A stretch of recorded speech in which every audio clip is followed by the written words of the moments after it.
It's the Bill Huston podcast. We wrapped up the first Donna letter. I'm going to show you the second Donna letter now. Here's the second Donna letter, okay? Here's the second. Before we get into that, this is a terrible example of gaslighting on the part of Donna Lupardo. This is like, I want to look like I'm doing something, but I want to really be doing something the opposite. I want to resemble a concerned person. May 18th, okay? Basil Sagos, Commissioner. Dear Commissioner Sagos, I recently received many questions from constituents regarding the Sunjeel battery recycling facility. So there's the first thing. Ding, ding, ding. It's like, why is she calling it a recycling facility? That's the propaganda term. There was propaganda that was involved with this from the very beginning. And the way to prove it is the fact that they were using these terms. Like, they always would conflate it with a manufacturing facility, the battery manufacturing facility. They would always call it, manufacturing. They would call it a recycling facility, and they never, ever, ever, ever would mention anything about high temperature incineration or afterburners or anything like that, and toxic emissions. While this project was viewed favorably, this is what I was getting at before. I started mentioning this before. She says this. She says, while this project was viewed favorably when it was announced. Who viewed it? That's weasel words when you talk about these vague others, these vague authorities, but you don't mention who they are. It was viewed favorably. That's what Wikipedia calls weasel words. Who were those people that viewed it favorably, Donna? You mean like the DEC viewed it favorably? The Empire State Development Corporation viewed it favorably? Who are you talking about? Because they were the only people that knew about it. The people here didn't know anything about this for 1 year late. At least 1 year later was when they came in and introduced themselves to WBESC, and that's when I blew the whistle on what this was. You didn't read Jeff Platsky calling this an incinerator. It was Bill Huston that broke that story. Bill Huston got all the documents. Bill Huston has been educating people for 6 months on this topic. Bill Huston. But I did want to say, I do work in the public interest, and I really survive on donations and grants. It's a couple of years before I will qualify for Social Security. So for 2 years, I got to figure out how to survive. So if you appreciate the work that I do, the original research and the original public safety advocacy and education, and I get involved in these permits, and I do video work and audio work, and I do a lot of FOIL requests, and I make all this stuff available for people, and I don't see anybody else really doing the kind of work that I do. So if you want me to go away and die, or maybe live under a bridge and lose all my possessions, then just don't do anything. But if you appreciate my work and you appreciate the unique research that I do, I would appreciate donations in any amount. And, there's people famous YouTubers in Oneonta that make thousands of dollars every month. If I had $500 a month, that would make a huge, huge difference. And I'd be able to cover my basic bills and not have to worry about that. And then I could get a lot more done. Anything additional on $500, if I could get $1,000 a month, I could make some necessary repairs, buy some new equipment that needs to be replaced. Okay, that's my only pitch for the donation. I'm going to just say that right there. If you want to see the kind of work that I've done in the past 10 years, you can Google Bill Huston's fracking resume, search for. You can use DuckDuckGo or Yahoo, Bill Huston's fracking resume, and you should be able to find a solid history of environmental activism, public safety advocacy, independent safety research. I write position papers on things. So I do a lot of stuff in the public interest, and this is not a paid position that I have to do this. I just do it because it's the right thing to do, and I hope that somehow people will recognize the work that I do for the community and donate as you can. And I'm very grateful for donations in any amount. Okay, back to this. So this is Donna writing to Basil Segos, and she's talking about the DEC commissioner. And she's saying, this project was viewed favorably when it was announced. Yeah, by Governor Cuomo's cronies and all the ESD cronies that all just want their check. They want the ESD to come around with their check for whatever their infrastructure projects or their technology incubator or their downtown revitalization or their roads and whatever it is. You want a new school, new fire truck, whatever.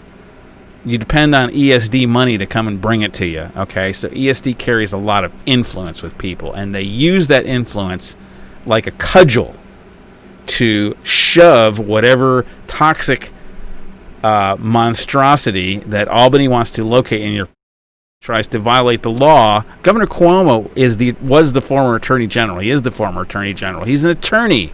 He knows the law. He knows what they're doing is wrong. So this isn't going to go over good, Governor Cuomo. Whenever you're up for re-election, we're seriously going to remember what you tried to do in Endicott, and you can still get right with the Lord, Governor Cuomo. You can do the right thing at any moment, and we highly encourage you to, because it would be a good idea for you to stop this thing and let's save some money and some time and realize that this was a big mistake and start over as a Type 1 seeker action, and let's go from there, okay? It's a part of the Green Jobs Initiative, and it's here's Donna calling it a green manufacturing project. That's another public relations term. They always called this thing a manufacturing facility, even though it's crash and bash and incineration. That looks like demanufacturing for me. It's disassembly and demanufacturing. It is not manufacturing. It's the opposite. Why does Donna keep calling it a green manufacturing process? An incinerator isn't green. I mean, you can paint it green. You can paint the smokestacks green.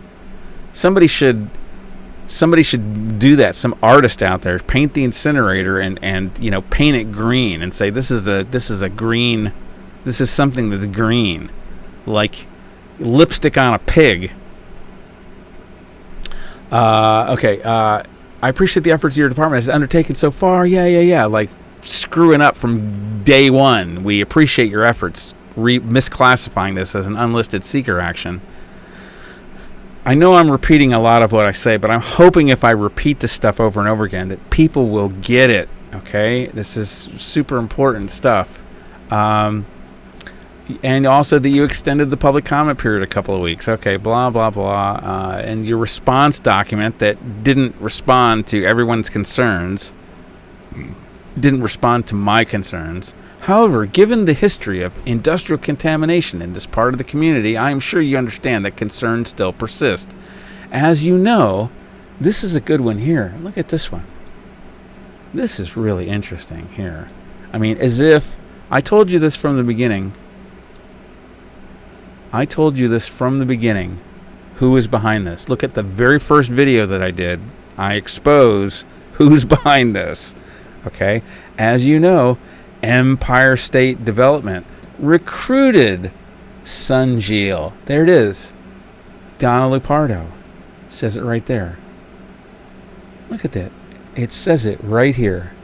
Empire State Development recruited Sunjeel to Endicott. Empire State Development is Governor Cuomo. Okay? When she says Empire State Development recruited Sunjeel to Endicott, she means Governor Cuomo is trying to shove the incinerator into Endicott. Okay? Empire State Development, they're part of the gangsters that are bringing this in. Now listen to what she says here. In order to form a partnership, a strategic partnership, a battery partnership with Stan Whittingham. There it is again. Okay? everybody in town has been confused for a long time because everybody thought this had something to do with Imperium 3 or C4V, this battery manufacturing startup that's vaporware. They bought all this equipment, they shoved it into an empty building, and now nothing's going on. Where did the money go? My friend Mark is always saying, where did the money go? Where did it go? How many millions did Imperium 3 get given to them? Let me see. 230 new jobs. Yeah, we heard that before. Here it is. The consortium will invest 130 million. The consortium will. How much is Empire State Development kicking in? Empire State Development has ordered performance-based incentives totaling $7.5 million bucks, baby. Look at this. $7.5 million. Where did that money go? Where did it go? I think they're out of money. And because nothing's going on. There's no battery manufacturing here. They bought a bunch of equipment. They shoved it into a warehouse. Where is it? So I'm just saying that this is what they did. This seems to me like it was an intentional thing that they did from the beginning. Here she's doing it now. She's done it lots of times in the past. She's conflating the incinerator with Stan Whittingham and Shalish Upreti, this Imperium 3. You know, Stan Whittingham is the guy that won the Nobel Prize in chemistry for the lithium-ion battery. He's at Binghamton University. Pretty amazing. And then you have a Nobel laureate living in Binghamton. Pretty important guy. But the point is, Stan Whittingham has nothing to do with this incinerator. Dr. Shalish Upreti has nothing to do with this incinerator. They were trying to bundle this thing together to make us think like, oh, this is part of this. We're going to have this one-stop shop battery, whatever. We can make the batteries here and we can recycle them here. I mean, it kind of makes sense. I can kind of see like how these people, and I can kind of see how Governor Cuomo, he wants to create businesses and he wants to create the green economy, and he's got this money to do it. I can see that maybe they're trying to do the right thing, but the way this is coming out is all wrong. It's coming out like gangster stuff. Nonetheless, many in the broader community were not well informed.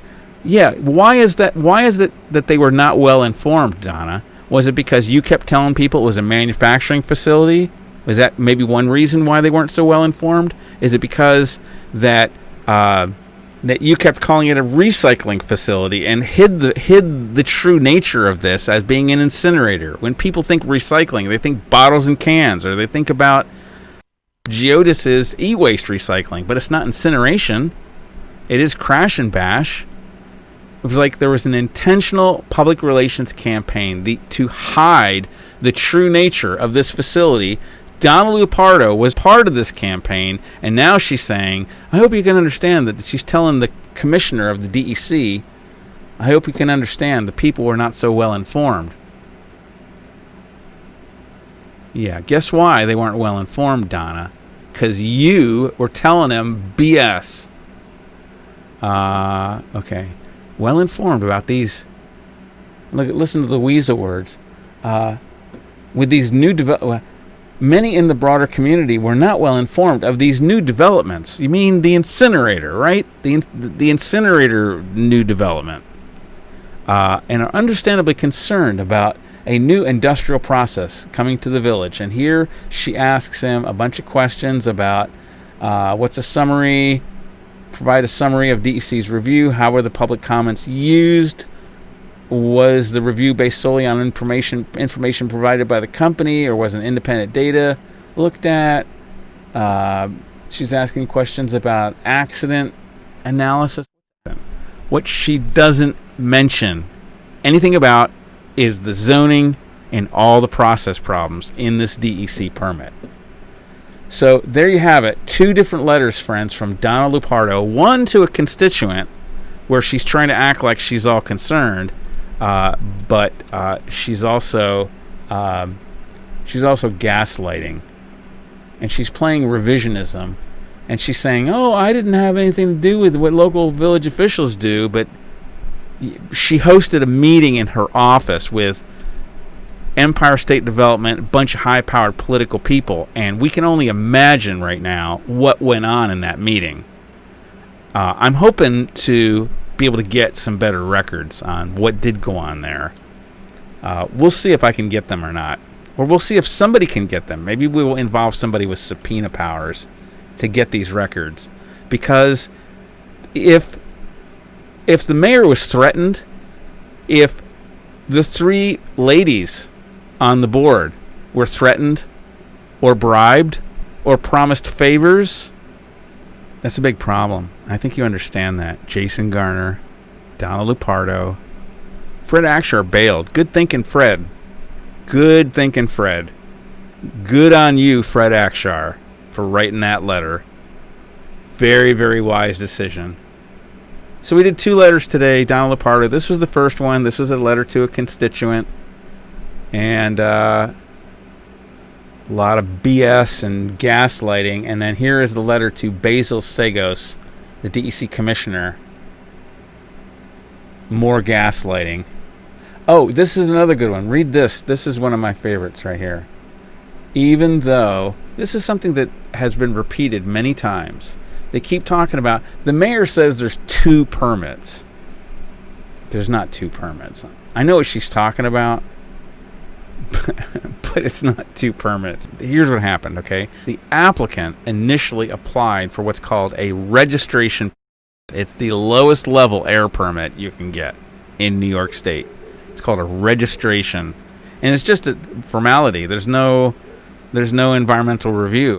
It's like real minimal. It's just like you stamp the form and fill out a short form. You stamp it, off your way. Write them a check. There's always going to be a check that you have to write to the DEC. But somehow it got bumped up. And the story has been told many times that, we had the discretion. The DEC, on a discretion only, decided to make it a air state facility permit from a registration to an air state facility permit. It was discretionary. And that's what Donna Lupardo is saying here. She's repeating that story. Even though the company had qualified for the simpler registration, that is not true. So, once again, what I want to show you is that people over and over and over again, as Donna Lupardo has just said here, that the DEC, because they're nice, out of the kindness of their hearts, they decided to bump it up from a registration permit to an air state facility permit. But here we have, this is a letter dated March 18th, 2019 to Dale Vollmer. He's the engineer working for SMCC, right? And it's from Thomas Elter, Regional Air Pollution Control Engineer, Region 7, okay? This is breaking news. You won't read this anywhere else except, or you won't see it anywhere else than on the Bill Huston podcast. This is exclusive information, okay? That this whole discussion was about whether SMCC, Sunjil's rotary kiln, was going to fall under the classification of a SISWI unit, which is an EPA classification for an incinerator. Is this thing an EPA incinerator or not? That was the question. And they said that the purpose is to advise you that the rotary is subject to rule for commercial, may be subject to additional.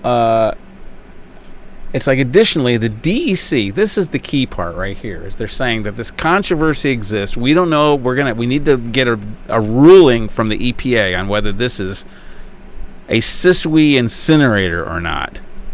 And the DEC said, yes, it is a SISWI incinerator. We have that document. I've showed it to you before. They went on to say that it falls under an exemption. But that's not the point. The point is, because everybody was saying, even the mayor still says it's not an incinerator. The EPA says it is an incinerator, okay? And I could show you that on another document, but what I want to show you here is Thomas Elter, engineer, DEC regional engineer, He says, additionally, the DEC is informing you of our decision to upgrade the application from a registration to an air state facility. And he's talking about, we didn't know that the lithium-ion batteries contain fluorine, arsenic, chlorine, boron, and organic material that will volatilize. You know what that means? It means goes up into the air. It means boil off. So, here's what they said. The DEC has concluded that given the complexity of the control equipment, and a state facility permit will be required. Does that sound discretionary to you? Doesn't sound like, yeah, we just... I don't know why Donna is trying to do PR for the DEC and bragging about the fact that, yeah, we know you gave them an extra good air state facility permit. Extra good. You didn't even have to. And you gave Endicott this wonderful gift of an air state facility permit with about a dozen show-stopping errors contained in it. But we did give you an air state facility permit when we could have given you just the registration rubber stamp. They're saying it was discretionary. Donna is saying in this letter to the DEC commissioner it was discretionary. I just showed you right there the Tom Elter letter that it was not discretionary. She's gaslighting. She's writing to the DEC and she's saying, "Oh, I know you did this wonderful thing." Just think about the dynamics of it. Why would a legislator be kissing the white hiney of the DEC commissioner with this kind of like sing-songy kind of, we know you did this wonderful thing, when it's not even true? It wasn't discretionary. It's like the DEC did the right thing and made it an air state facility, but there was other things they did that were incorrect. Such as initially misclassifying this as an unlisted seeker action, whereas this must be a Type 1 action due to a required zoning change impacting greater than 25 acres. Such as there was no coordinated review of the facility. This is typically where you involve the Department of Transportation, Department of Health, the Broome County EMS, the school districts, and even adjacent towns. Wasn't done. We didn't get an environmental impact statement, which is ridiculous considering the toxic legacy of Endicott, that our own government, our own DEC, wouldn't give us the highest level of environmental review is ridiculous. And not one public hearing? Come on. There are 4 that are typical with a full EIS, beginning with scoping, another hearing for the draft EIS, another hearing for the final EIS, and then one for the permit. We have been denied our due process rights. Given the history with our community, I hope you can understand the concerns, industrial contamination. Empire State Development recruited Sunjeel to Endicott. Many in the broader community were not well informed. Yeah, because of you, Donna. So that was her letter. Okay, just in sum, okay, we didn't get a Type 1 action, which would have required a coordinated review. We could have gotten an EIS out of it if we had banged on the DEC long enough, okay? So we were denied our due process because the DEC misclassified the action initially as an unlisted seeker action when it should have been a Type 1. Be sure to hit the like button, friends. Thumbs up this video and share it out, please. And don't forget to subscribe to the Bill Huston podcast on YouTube. Click on the bell and select all notifications. And please donate if you can to support my work. Donations in any amount are greatly appreciated.